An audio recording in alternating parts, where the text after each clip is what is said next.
ఇప్పుడు కాంగ్రెస్ పార్టీ ఏమంటుంది, లిక్కర్ కేసుతో కవితను కన్విన్స్ చేసుకున్నారు. ఇప్పుడు వేరే ఏ కేసు అయినా సరే రాష్ట్ర ప్రభుత్వం ఏదైనా ఒక కేసు పెట్టిందనగానే మీరు ఇమ్మీడియట్లీ ఈడీని పంపించేస్తున్నారు. ఆ కేసు ఫైల్స్ అన్ని తీసుకెళ్ళిపోయి మీ దగ్గర పెట్టుకుంటున్నారు. వాళ్ళని మేము ఏదైనా శిక్షిద్దామన్నా లేకపోతే ఏదైనా లీగల్గా చేద్దామన్నా సరే మా చేతులకు బంధం వేయడానికి బీఆర్ఎస్ బీజేపీ కలిసి చేస్తున్న నాటకాల్లో కొన్ని ఎగ్జాంపుల్స్ అని వాళ్ళకి చెప్పే ప్రయత్నం చేస్తున్నారు. బట్ వాటికి ఎట్లా మీరు సరే లిక్కర్ స్కాము అనుకుందాము. నిజంగా కేంద్ర స్వయం ప్రతిపత్తి సంస్థలు ఇన్ఫ్లుయెన్స్ చేయగలుగుతాయి అని అనుకుందాం. మరి కాంగ్రెస్ పార్టీ చేతిలో నేరుగా స్వయం ప్రతిపత్తి సంస్థ కూడా కాదు కదా ఏసీబీ. నీ ఈ formula case car race formula E race case ఈడీని పంపించారు. ఆ కేసు ఫైల్స్ అని తీసుకెళ్ళిపోయారు. అదే ఇప్పుడు వాళ్ళు చేస్తున్న అబ్జెక్షన్ కంప్లైంట్. అది నీకు చేత కాకపోతే సిబిఐకి. ఇప్పుడు విదేశాలలో ప్రభాకర్ రావు గారు ఉన్నారండి. ఇంటర్నేషనల్ బయలాటరల్ ట్రీటీస్ ఇవన్నీ కూడా కేంద్ర ప్రభుత్వమే చేయగలుగుతుంది. మీరు కిషన్ రెడ్డి గారు సంజయ్ గారు తలుచుకుంటేనే అవుతుంది. ఇక నువ్వెందుకు ముఖ్యమంత్రి, మా పార్టీయే మా ముఖ్యమంత్రి ఉంటే ఈ పార్టీకి లోపల ఉంటుండేవాళ్ళు. అంటే నీకు చాతగాక ఆడలేక మధ్యలో కూడా అన్నట్టు సిబిఐకి ఇప్పుడు ఇంటర్నేషనల్ క్రిమినల్స్ని రాబట్టడానికి తీసుకురావడానికి కొంత ఇంటర్నేషనల్ సిబిఐకి అది ఉంటుంది జనరల్గా. మరి నువ్వు ఇచ్చేసేయి. నువ్వు గతంలో సిబిఐ చేయాలని చెప్పి హైకోర్టుకు పోయినావు. నీ గవర్నమెంట్ రాగానే కాన్సెంట్ ఎందుకు ఇస్తలేవు? అంటే రేపు నీ మీద కూడా వస్తుందేనా? నీకు గజగజ వణుకుతున్నావు ఇవాళ నువ్వు ఎక్కడ కాన్సెంట్ ఇస్తే రేపు నేను కూడా లోపలికి పోతా కాబట్టి అని. అయితే ఇక్కడ ఒక ఇంట్రెస్టింగ్ కామెంట్ నిన్న ఎంపీ అరవింద్ గారు మాట్లాడితే ఏమంటారంటే, ఆయన కాంగ్రెస్ పార్టీని వదిలేస్తే రేవంత్ రెడ్డిని మేము బీజేపీలోకి ఆహ్వానిస్తామని ఒక స్టేట్మెంట్ ఇచ్చారు. సో ఎక్కడో ఒక చోట ఇక్కడ పార్టీ అంటే ఇప్పుడు ఏదైతే కాంగ్రెస్ పార్టీ ఉందో అధికారం పోవాలి, అధికారము డైరెక్ట్గానే ఇండైరెక్ట్గానో బీజేపీ చేతిలోకి రావాలని ఆశపడుతున్నారు అన్నది ఒక అంటే విమర్శకో లేకపోతే అలాంటి ఒక డిస్కషన్కో తావిచ్చేలాగా మీ నాయకులు మాట్లాడుతున్నారు. మరి దాన్ని ఎట్లా చూస్తారు మీరు? బీజేపీ రాష్ట్ర ప్రభుత్వం కూడా బీజేపీ వస్తే డబుల్ ఇంజన్ సర్కార్ మోడల్ ఈ దేశంలో క్లిక్ అయింది కాబట్టి ఈరోజు అనేక రాష్ట్రాలలో బీజేపీ పార్టీ ఈరోజు దాదాపు ఉన్నటువంటి 29-30 రాష్ట్రాలలో ఒక 2-3 తప్ప మొత్తం బీజేపీ పార్టీ ప్రభుత్వాలే ఉన్నాయి కాబట్టి అక్కడ డెవలప్మెంట్ చూసి మేము ఆ రకంగా తెలంగాణ ప్రజలుగా తెలంగాణ నాయకులుగా అయ్యో నా రాష్ట్రం కూడా డెవలప్మెంట్ అయితే బాగుండు, ఇక్కడ కూడా బీజేపీ ప్రభుత్వం వస్తే బాగుండు, అది రావడానికి కృషి చేస్తాం. రాజకీయ చదరంగంలో కొంత పాలిటిక్స్ అనేది ఒక క్షత్రియంలో ఉండేటటువంటి కొన్ని గేమ్స్ ఉంటాయి తప్పకుండా. అటువంటి ఏమన్నా మాట్లాడుతుండొచ్చు. కాబట్టి అల్టిమేట్ మా ఆశయం ఏంటంటే మోడీ గారు చాలా పటిష్టమైనటువంటి భారత ప్రభుత్వాన్ని భారతదేశాన్ని ఇలా ప్రపంచ పటంలో ఎక్కడ కూడా ఇవాళ సెక్యూరిటీ వైజ్ చాలా పటిష్టంగా నిర్మాణం చేసినారు, డెవలప్మెంట్ సైడ్ చేసినారు. సో కాబట్టి మేమేం కోరుకుంటున్నామంటే ఈయన ఉన్న పీరియడ్లోనే తెలంగాణ రాష్ట్రం కూడా రాష్ట్ర ప్రభుత్వం బీజేపీ వస్తే బాగుండు, ఇంకా సంఘటితంగా డెవలప్మెంట్ అయితే బాగుండు అనేది కోరుకుంటున్నాం. దాంట్లో తప్పేం లేదు, ప్రజలు కోరుకుంటున్నారు. ఇప్పుడు మేమే కాదు, మీరు చూసే పదే ఏ ఎన్నిక వచ్చినా ఇవాళ మా విజయ దుందిబి దాన్ని ఆ రకంగా ప్రజలు వారి భావాన్ని వెలిపుచ్చుతూ ఉన్నారు. సో కాబట్టి దాన్ని అర్థం చేసుకొని వీళ్ళు భయాందోళనలో పడ్డారు. ఇప్పుడు ఈ ఆషామాషి కాదండి ఈ ఎమ్మెల్సీ ఎన్నికలు. అసలు విఘ్నులు మొత్తం సమాజాన్ని ఇన్ఫ్లుయెన్స్ చేసే వాళ్ళు గెలిపించినటువంటి ఎన్నిక. సో కాబట్టి ఈ ఎంపీ ఎన్నిక కానీ ఈ ఎన్నికలు కానీ చూస్తే ఈరోజు రాష్ట్రంలో బీజేపీ ప్రభుత్వం ఉన్నట్టే అనిపిస్తుంది. ఎందుకంటే రేవంత్ రెడ్డి గారు ఏమంటున్నారు, నేను ముఖ్యమంత్రిని కాదు, నేనేం చేయలేకపోతున్నా, చేతులు ఎత్తేసి ఏం చేయగలిగినా మా కేంద్ర మంత్రులు కిషన్ రెడ్డి గారు సంజయ్ గారే చేయగలుగుతారు, వారు మాత్రమే కేంద్రం నుంచి నిధులు తేగలుగుతారు అంటే అవును, ఎస్. ఇవాళ రేషన్ బియ్యం నుంచి ఉపాధి హామీ కూలీ పథకం నుంచి ఇవాళ రైల్వేల నుంచి ఇవాళ ఎయిర్పోర్ట్ల నుంచి మొత్తం కింది నుంచి నింగి దాకా మొత్తం తెలంగాణ అభివృద్ధిలో మేము తోడ్పాటును అందిస్తున్నాం కాబట్టి నీ బేలతనం బయటపడేసుకుంటున్నాం. సో అదే ప్రజలు కోరుకుంటున్నారు. ఇక నువ్వు చాలాగానప్పుడు వాళ్ళకే ఓట్లేస్తాయి. రాష్ట్ర పన్నుల్లో మాకు రావాల్సిన వాటా తప్పించి స్పెషల్గా ఏమీ ట్రీట్మెంట్ చేయట్లేదు. మీరు డబుల్ ఇంజన్ సర్కార్ రావాలి అని అంటే ఇక్కడ జరిగే అభివృద్ధిలో కేంద్ర ప్రభుత్వ భాగస్వామ్యం లేకుండా, ఎందుకంటే రేవంత్ రెడ్డి గారు వెళ్తున్నారు, పాపం RRR అన్నది ఒక ప్రెస్టీజియస్ ప్రాజెక్ట్గా పెట్టుకున్నారు, 4th సిటీ అనేది ఒక ప్రెస్టీజియస్ ప్రాజెక్ట్గా పెట్టుకున్నారు. వీటికి మీరు నిధులు ఇవ్వట్లేదు, అంటే నిధుల వైపు కానీ వాటి వైపు మీరు అసలు చూడనివ్వట్లేదు. తర్వాత ఏదైనా సరే రాష్ట్ర ప్రభుత్వం ఒక ఇనిషియేటివ్ తీసుకొని ముందుకెళ్దాము, మూసీ సుందరీకరణ అంటే దానికి మీరు అడ్డుపడుతున్నారు. ఇలాంటివన్నీ చేసుకుంటూ వెళ్తున్నప్పుడు ప్రజలు కూడా డబుల్ ఇంజన్ సర్కార్ వస్తే బాగుంటుందేమో అని ఫీల్ అయ్యేలాగా ఆ డిస్కషన్, లేకపోతే మీరు వేస్తున్న ట్రాప్లో వాళ్ళు పడుతున్నారని కూడా కొంతమంది న్యూట్రల్ వాళ్ళు అలాంటి డిస్కషన్ కూడా జరుగుతుంది అనిపిస్తుంది. సరే, పొలిటికల్గా అది మీరు ట్రాప్ అంటారా ఇంకో వర్డ్ అంటారా, ఐ విల్ అడ్మిట్ డెఫినెట్గా మేము రాబోయే డబుల్ ఇంజన్ సర్కార్ కోసం మేము ఏవైనా చేస్తున్నాం అనుకుందాం. దీంట్లో పెద్ద పాలిటిక్స్లో ఏం చేయాలనో అది చేస్తాం. రెండోది ఇక్కడ మీరు చర్చ చేయాల్సింది ఏంటంటే, ఆయన కేసీఆర్ గారు ఉన్నప్పుడు ఒక పెద్ద 2 ప్రాజెక్టులు ఉండాలి, 1,00,000 కోట్ల కాళేశ్వరం ఉండాలి, ఎస్ఆర్బి మన ఇది ఏది మన సిటీ ఫ్లైఓవర్స్ది దీని ప్రాజెక్ట్స్ నేమో అంటారు కదా, ఎస్ఆర్ఎన్సి ప్రాజెక్ట్స్, మన ఎస్ఆర్డిపి ప్రాజెక్ట్స్ ఏదైతే ఫ్లైఓవర్స్ ఇవన్నీ కూడా వేసినారో, తర్వాత మిషన్ కాకతీయ, తర్వాత మిషన్ భగీరథ. అంటే చూడు ఒక 40,000 కోట్లు 50,000 కోట్లు ప్రాజెక్టులు మాత్రమే ఒక 4-5 ఉండాలి, ఆ కుటుంబం యొక్క మంత్రులు మాత్రమే. అంటే ఇప్పుడు సిటీలో జరిగే ఫ్లైఓవర్స్ 50,000 కోట్ల సుమారు ఎంతో ఆ కాంట్రాక్ట్ సబ్జెక్టు కరెక్షన్. సో దానికి కేటీఆర్ మంత్రి, మున్సిపల్ శాఖ మంత్రి. మిషన్ కాకతీయ కానీ ఇలా ఇటువంటిది ఏదైనా ఉన్నప్పుడు హరీష్ రావు వారి అల్లుడు ఉండాలి. సో ఆయన కాళేశ్వరము ఇదంతా కూడా ఓన్లీ కుటుంబంతోనే మొత్తం తెలంగాణ బడ్జెట్ కుప్ప. అంటే మిగతా అన్ని చిన్న పాయలన్నీ డబ్బులు ఎక్కడ ఖర్చు చేయకుండా వీటికి మాత్రమే మళ్ళించి ఒకటే దగ్గరికి వెళ్ళి 40% దోసుకోవాలనేది ఆయన చేసినటువంటి అదే మోడల్ని ఈయన అడాప్ట్ చేసుకొని ఈరోజు ఏం చేస్తున్నారు రేవంత్ రెడ్డి గారు. ఇప్పుడు ఆయన కాళేశ్వరం చేసినారు, నాకు ఒక నది కావాలి కదా, సో కాబట్టి ఒక మూసీ నది ఒక ప్రాజెక్ట్ తీసుకుందాం, 1,00,000 కోట్ల ప్రాజెక్ట్ ఈడ చేద్దాం, దాంట్లో 40% తీసుకుందాం, ఆ తర్వాత ఇంకా పెద్ద ప్రాజెక్ట్స్ ఏమున్నాయి అనేది చూసుకొని వాటి మీద ఇవాళ మా కేంద్రాన్ని బదనాం చేయడం. అసలు నీకు డిపిఆర్ఏ నువ్వు సబ్మిట్ చేసినావా కేంద్రానికి? ఏది నీ రంగుల రాట్నం కళ వేసి చూపిస్తారు కదా, ఎట్లాగో మీడియాలో చూపిస్తారు కదా, అసలు దాని డిపిఆర్ఏ లేదు, మేము ఎట్లా అడ్డం పడతాం? ఇప్పుడు మూసినాది డిపిఆర్ ఉందా, ఉంటే మీరు చూపించండి. జర్నలిస్ట్ డిపిఆర్ లేకుంటే మళ్ళీ 1,50,000 కోట్ల స్కామ్ అని మేము అంటలేము, మాటల మీద అన్నాం. మేమేమన్నాం అంటే 1,00,000 కోట్లు ఖర్చు పెట్టి ప్రాజెక్ట్ చేస్తాము అంటే, ఓహో ఈయన కూడా కేసీఆర్ది దొక్కినట్టున్నాడు, సో ఆ భాష ఎందుకు కానీ కేసీఆర్ని ఫాలో అవుతున్నాడు, సో కాబట్టి ఇది ఈ రకంగా ఈయన కూడా రేవంత్ రెడ్డి కూడా కేసీఆర్ మోడల్లో సెటిల్ అయిపోవాలి అనేది మొత్తం అన్నీ సేమ్ టు సేమ్ అండి కేసీఆర్ గారికి ఈయనకు. కాకపోతే ఏంటంటే ఈయన ఫ్యామిలీ ఏమో అదృశ్య శక్తులుగా ఉండి పనిచేసుకుంటున్నారు, కేసీఆర్ కుటుంబం ఫ్యామిలీ ఏమో డైరెక్ట్ నేరుగా వచ్చి వాళ్ళు ప్రత్యక్ష రాజకీయాల్లో ఉండి దోసుకున్నారు. ఈ రెండు దొందే. అందుకనే ఈ రెండింటినీ కూడా పక్కకు పెట్టేసి ఈరోజు కేంద్రం ఏం, ఇప్పుడు మీరు చెర్లపల్లి రైల్వే స్టేషన్కి రండి, విమానాశ్రయం లాంటి రైల్వే స్టేషన్ మేము డెవలప్ చేసినాం 450 కోట్లతో.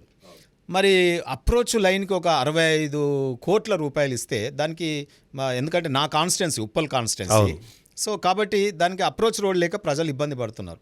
ఆ 65 కోట్లు ఎనికి నాకు చేతనైతే లేదు.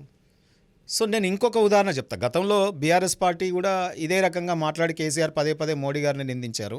ఈయన పదే మోడీ గారు అంటే ఏదో ఎక్కడో భయం వెన్నులో వణుకున్నట్టుంది, కొద్దిగా కిషన్ రెడ్డి గారు, సంజయ్ గారిని మాట్లాడుతూ ఉన్నారు.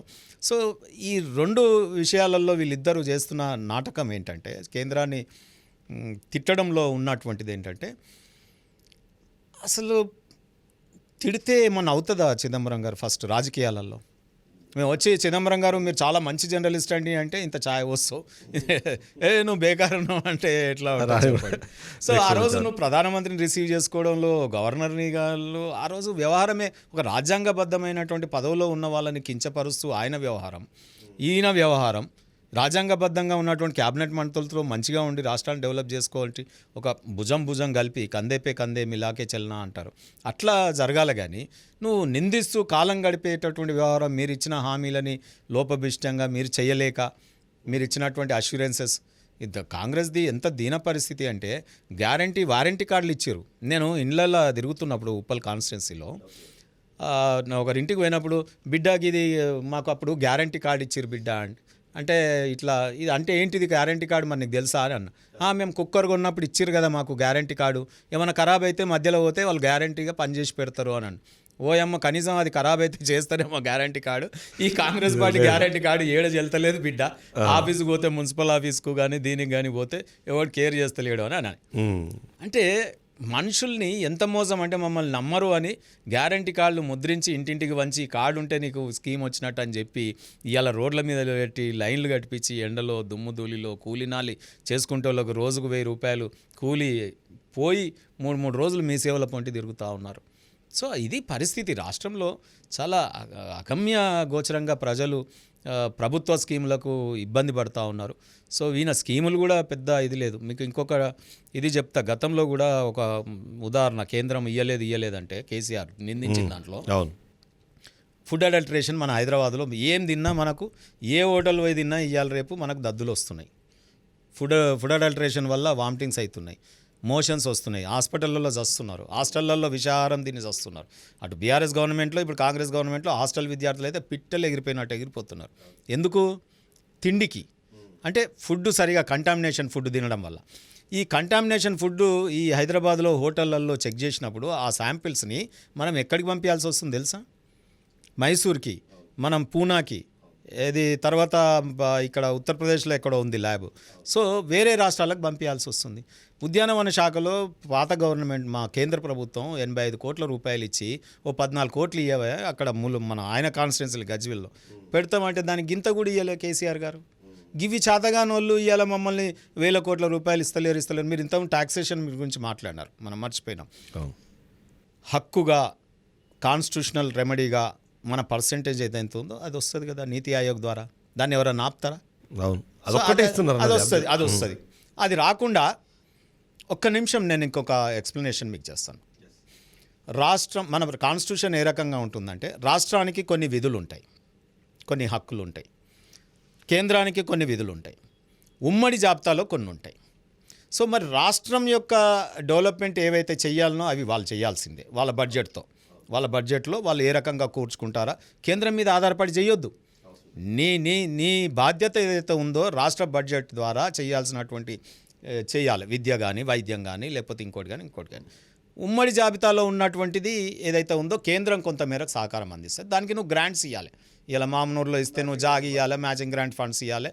లేకపోతే విద్యలో అయినా మేము కొన్ని మెడికల్ కాలేజు, ఎయిమ్స్ ఇటువంటివన్నీ కేంద్రం చేస్తూ ఉంటుంది. విద్యా సబ్జెక్టు 2 కాబట్టి కొంత రైతాంగం విషయంలో కొంత మేరకు ఉంటుంది. మేము ఎరువులు సబ్సిడీ ఇస్తున్నాం, మేము రైతు బంధు కార్యక్రమం ఏదైతే ఉందో మేము ఇస్తున్నాం. సో మోడీ గారి పైసలు పడ్డాయి అంటారు. ఇప్పటికి మీరు ఊళ్ళల్లో పోతే రైతులకి ఈయన వేసే రైతు భరోసా పడట్లేదు. మోడీ గారి పైసలు పడంగానే టింగుమని ఇవాళ గత చరిత్ర వీళ్ళు చెప్పుకున్నది. ఇప్పుడు మోడీ గారి పైసలు వచ్చినాయి అని చెప్పి సంబరాలు చేసుకుంటున్నారు. సో ఈ కృషి సంచాయి యోజన. సో ఈ రకంగా కేంద్రం ఇంకా ఏం చేయాల్సి ఉంటుంది? మిలిటరీని భారతదేశం వైపు కన్నెత్తి చూడకుండా చైనాని, పొరుగున ఉన్న పాకిస్తాన్ కానీ, నిన్న మొన్న బంగ్లాదేశ్ కానీ ఎటువంటి కవ్వింపు చర్యలు లేకుండా చూసుకోవాల్సిన బాధ్యత మన మీద ఉంటుంది. ఆ తర్వాత రష్యా బైపోలార్ సిస్టంలో European countries, western countries, America లాంటి దేశాలు, మరి వాళ్ళు ఎప్పుడు ఇండియాని మనం కొట్టేద్దామా అని వాళ్ళు చూస్తారు. ఎందుకంటే థర్డ్ ఎకనామిక్ జోన్గా మనది కంట్రీగా డెవలప్ అవుతా ఉంది. మోడీ గారు చాలా పటిష్టంగా ఉన్నారు. కుట్రలు జరుగుతాయి కదా. మరి ఈ కుట్రలన్నీ ఛేదించుకోవడానికి సెక్యూరిటీని, మిలిటరీని, సెల్ఫ్ సఫిషియెంట్ ఇండియాని తయారు చేయడం ఒకవైపు, భారతదేశంలో ఉన్నటువంటి డెవలప్డ్ కంట్రీగా చూపించాలంటే విమానాశ్రయాలు చేయాలి, రైల్వేలు చేయాలి, నేషనల్ హైవేస్ చేయాలి. ఇలా ఈ రకంగా ఇవన్నీ కూడా చేస్తున్నది కదా. నీకు అద్దాలమూలగా కనిపిస్తున్నాయి కదా రైల్వే ప్రాజెక్ట్స్. 58 రైల్వే స్టేషన్లు ఇలా విమానాశ్రయాలు అవుతున్నాయి. సో ఇవాళ నేషనల్ హైవేస్ అయినాయి తెలంగాణలో. ఇలా కేంద్ర విద్యాలయాలు వస్తూ ఉన్నాయి. సో కాబట్టి ఎవరు చేసే పని వాళ్ళు చేసుకుంటే అయిపోతుంది. ఎంతసేపు కేంద్రం ఇవ్వలేదంటే ఎట్లా? కేంద్రం పని. మీరు ఒక మంచి పాయింట్ చెప్పారు. ఇవాళ మనం చూస్తే ఏముంటుందంటే చైనా వాళ్ళ ఆర్మీకి సంబంధించిన బడ్జెట్ని బాగా పెంచి సిద్ధంగా ఉన్నాము అనే ఒక సిగ్నల్ ఇచ్చే ప్రయత్నం చేసింది. సో ఒక వాటిలో చూస్తే ఎక్కువ థ్రెటన్ ఉన్నది మనకి. ఎందుకంటే అటు పాకిస్తాన్ వాళ్ళకి కావాలనుకుంటారు, మన చుట్టూ ఉన్న అన్ని ప్లేసెస్లో వాళ్ళు చేస్తున్న నేపథ్యంలో ఇప్పుడు చైనా ఒక రకంగా చెప్పాలంటే ఇంకో వరల్డ్ వార్ ఒకవేళ వస్తే సిద్ధపడడానికి మేము సంసిద్ధంగా ఉన్నామని చెప్పి ప్రయత్నం చేస్తుంది. సో దాన్ని ఎలా చూడాలంటారు? ఇప్పుడు ఇండియా మన రెడీనెస్ మీరు ఇప్పుడు మోడీ గారు వచ్చిన తర్వాత సైలెంట్గా ఎవరికి తెలియకుండా ఇవ్వాలా ఎన్ని టనల్స్ మనం చైనా కింది దాకా వేసుకున్నామండి. ఇంతకుముందు మిలిటరీ ట్రక్కులు చైనా వాడు యుద్ధం ప్రకటిస్తే పాకిస్తాన్ బార్డర్లు ఉన్న యుద్ధ ట్యాంకులు ఇవన్నీ కూడా మెల్లగా టుక్కు అని ఆ రోడ్ల మీద పోవాలి. ఈరోజు మోడీ గారు వచ్చిన తర్వాత చైనా డైరెక్ట్ కిందికి, ఆ చైనా పొలిమేర దగ్గరికి సొరంగాలు తవ్వి టన్నల్కే కింద మీద పడుతున్నారు. ఇవాళ ఇది సెంట్రల్ అయ్యి ఉంటే ఇవాళ మిలిటరీ వచ్చేదాకా దిక్కు లేదు, ఎన్డీఆర్ఎఫ్ వచ్చేదాకా దిక్కు లేదు. ఏది ఎస్ఎల్బిసి టన్నెల్.